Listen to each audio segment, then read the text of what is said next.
بسم اللہ الرحمن الرحیم۔ السلام علیکم ورحمۃ اللہ وبرکاتہ۔ تمام معزز سامعین و ناظرین کو انفارمیشن پوائنٹ کے پلیٹ فارم پر خوش آمدید۔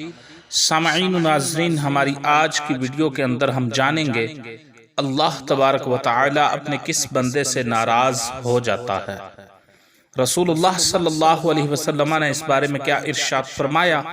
جامع ترمذی کے اندر امام ترمذی نے روایت نقل کی ہے، حضرت ابو ہریرہ رضی اللہ تعالی عنہ فرماتے ہیں کہ رسول اللہ صلی اللہ علیہ وسلم نے فرمایا، جو اللہ سے نہیں مانگتا اللہ اس سے ناراض ہوتا ہے۔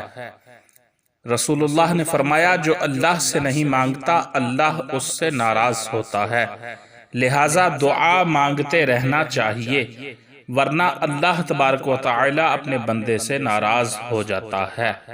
یہ جامع ترمذی کی روایت ہے۔